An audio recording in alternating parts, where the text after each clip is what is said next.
Fala Santista, esse é o canal Mundo do Santos. Nesse vídeo vamos falar sobre a escalação ideal do Santos para enfrentar o Vasco em jogo válido pela quarta rodada do Campeonato Brasileiro. Esse jogo que tem caráter decisivo para o Santos para saber o seu futuro neste ano de 2026. Um resultado negativo na Vila Belmiro pode custar o trabalho do treinador Juan Pablo Vojvoda. Se o Santos empata ou perde, dependendo de como for a partida, isto pode sim ser o motivo da demissão do técnico argentino que está na corda bamba e sofre uma grande pressão neste momento. Bem, vamos falar então sobre o Santos e também sobre o adversário do Peixe, o Vasco, nesta partida. O Vasco que também vem de um começo ruim em 2026. Os maus resultados, e principalmente a falta de futebol, futebol mal jogado, fizeram com que o treinador Fernando Diniz fosse demitido no último final de semana. Após a eliminação do Vasco no Campeonato Carioca, o Fernando Diniz caiu, não é mais técnico do Vasco, e o Vasco vem para a Vila Belmiro com um treinador interino, então o Vasco não tem técnico para essa partida.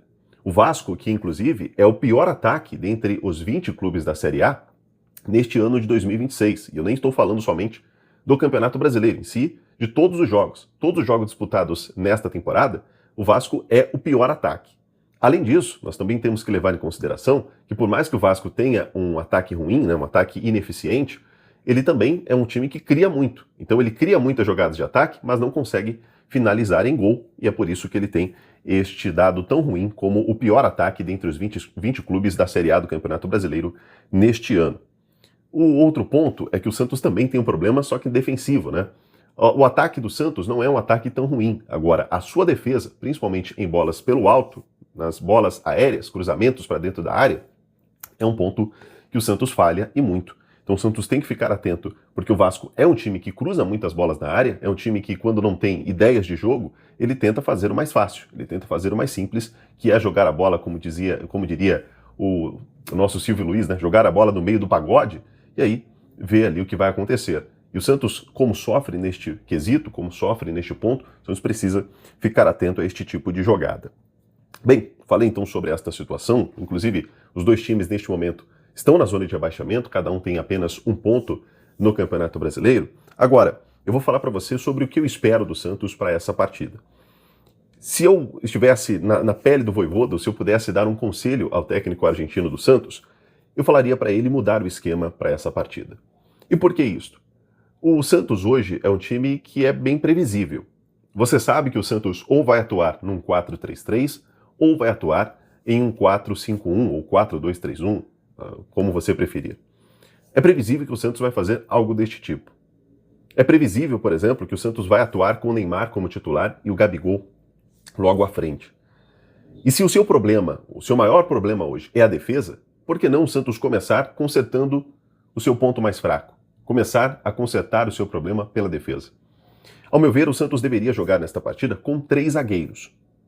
Por mais que o Vasco tenha um ataque ruim, mas você jogar com 3 zagueiros não quer dizer que você está jogando defensivo, e sim fazendo com que o seu time mude um pouco a forma de jogar. É claro que isso precisa ser treinado, e a sugestão aqui é justamente para que o Vojvoda ouse fazer isto, treine isto ao longo desses próximos dias e prepare o time desta maneira.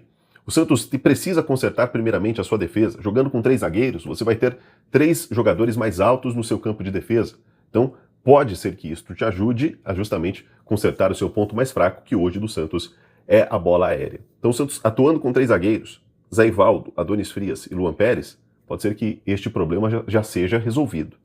Outra questão, você libera mais os teus alas. Então, os jogadores que estariam atuando ali como alas, o ala direito e o ala esquerdo, eles teriam mais liberdade para atacar, sem a grande preocupação de ter que ficar voltando para recompor. Então você permite chegar no ataque com mais jogadores, tanto pelas pontas, como também jogadores por dentro. E já que você terá o Neymar e o Gabigol nesta partida, que provavelmente eles serão titulares, então você deixa os dois mais à frente, eles ficam despreocupados com a marcação, e você passa a ter um time com uma presença maior na sua defesa, você passa a ter mais jogadores disputando a bola no seu campo defensivo. Então, ao meu ver, esta seria o esquema ideal para essa partida, o Santos jogando com 3 zagueiros. Eu vou trazer para você a escalação que eu considero a ideal, E eu quero saber o que você acha aí nos comentários, se você acha que seria uma boa, ou se na sua opinião o Santos deveria atuar de uma outra maneira, até porque, como eu sempre falo, aqui eu não sou o dono da verdade, é apenas uma sugestão ao técnico do Santos, e eu quero que você deixe a tua aí nos comentários também.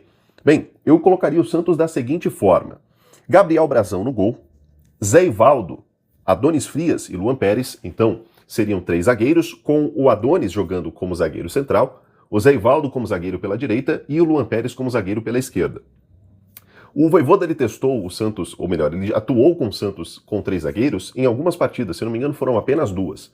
E na partida do Santos contra o Botafogo, jogo esse em que o Santos empatou em 2-2 lá no Rio de Janeiro, o Adonis Frias ficou como o zagueiro pela direita. E eu acredito que depois desse jogo tenebroso do Adonis Frias, jogando como zagueiro pela direita, ele ficou receoso de colocar o Santos novamente com 3 zagueiros e depois disso nunca mais ele colocou. E o porquê que naquele jogo não deu certo o esquema com 3 zagueiros? Porque o Adonis Frias estava na posição errada. O Adonis, ele é um zagueiro mais lento, ele é um zagueiro com um porte físico maior, né, mais avantajado. Então ele tem uma capacidade de arranque menor do que o próprio Zé Ivaldo ou do que o Luan Pérez, por exemplo. Então, ao meu ver, ele teria que ser o zagueiro da sobra, o zagueiro central, aquele que fica para recompor, ou aquele que fica para apoiar, caso um dos defensores do Santos saia para poder tentar ganhar uma bola, por exemplo, do meio de campo, ou saia para poder fazer uma marcação-pressão. Então, o Adonis Frias teria que ser o zagueiro da sobra, e não o zagueiro jogando pelo lado direito, já que ele não tem tanta velocidade e em passes em profundidade, ele poderia ter um grande problema. Então, o zagueiro pela direita, ao meu ver, teria que ser Zé Ivaldo, o Adonis centralizado, e o Luan Pérez pelo lado esquerdo. Aí mais à frente, o Santos deveria jogar, na minha opinião, com a seguinte configuração no meio campo. Igor Vinícius, sendo o ala pela direita. Há uma possibilidade que eu pensei aqui, talvez colocar o Miguelito por ali, mas acredito que talvez na recomposição você acabaria atrapalhando um pouco o time, porque o Miguelito não é um jogador com um poder defensivo, apesar de que ele vem jogando muito bem nessa temporada, e eu vou falar sobre ele ainda nesse vídeo. Aí para poder continuar aqui no meio de campo, o Arão como cabeça de área, o Bom Tempo jogando como segundo volante, o Neymar jogando como meio ofensivo, e como ala pela esquerda, o Moisés. Ao meu ver, seria esta configuração do meio campo. E no ataque, Rony e Gabigol para fechar a equipe. Como eu disse, ao se defender, o Santos poderia deixar o Gabigol e o Neymar mais à frente, então faria meio que como se fosse um 5-3-2, deixando os dois mais à frente, marcando com 3 meio-campistas e recuando os 2 alas para fazer ali a defesa, né, para se defender. E por isso que eu considero que talvez não seja ideal para o Miguelito ser titular jogando pelo lado direito. Agora, ele poderia e pode ser a primeira opção para o segundo tempo. É um jogador que vem se destacando. Contra o Novo Horizontino ele entrou bem novamente, então ele precisa ter espaço, o Vojvoda precisa confiar nesse jogador, então eu entendo que seria interessante ter o Miguelito como a primeira opção no banco de reservas. Bem, falei sobre a escalação. Me preocupo um pouco com o Igor Vinícius, mas o Barreal não está bem. O Igor Vinícius, pelo menos no ataque, tem compensado as suas falhas defensivas recentes, então acho que esta seria a escalação ideal. Como eu disse, quero saber o que você pensa, quero saber se você acha que seria interessante o Santos jogando desta forma, com 3 zagueiros, com esses jogadores na configuração dos 11 iniciais, ou se, na sua opinião, você colocaria outro jogador ou outros jogadores como titulares nesta partida. Deixe nos comentários a tua opinião. É um jogo importante para o Santos, né? Mais um. E olha que só estamos no começo do ano. Estamos no mês de fevereiro, chegando agora no mês de março. E quantos jogos importantes não já aconteceram para o Santos nesta temporada, né? Mais uma vez o Santos iniciando o campeonato na zona de rebaixamento, mais uma vez brigando para não cair. Espero que, quando chegarmos ali próximos de dezembro, não estejamos nesta situação, apesar de que com as escolhas, as decisões da diretoria do Santos, cada vez mais nos aproximando deste sofrimento. Espero que o Santos possa vencer, espero que o Vojvoda possa acertar a escalação, ainda que não seja a que eu sugeri aqui ao treinador. Espero que ele faça um bom trabalho para essa partida, o Santos vença, o Santos se recupere, principalmente mentalmente, e volte a vencer, volte a sair dessa situação incômoda que é a zona de rebaixamento, tá bom? Este é o canal Mundo do Santos. Se você não é inscrito no canal, peço que você se inscreva no canal e ative o sininho para receber a notificação a cada vídeo novo que nós temos todos os dias aqui no Mundo do Santos. Deixe o seu like, deixe o seu hype e, como eu sempre peço, deixe o seu comentário. Vamos conversar. Você sabe que aqui no Mundo do Santos a gente responde os comentários dos inscritos e também daqueles que não são ainda inscritos no canal. A gente responde todos os comentários aqui no Mundo do Santos, tá bom? Um abraço para você, nos vemos de volta no próximo vídeo aqui no canal.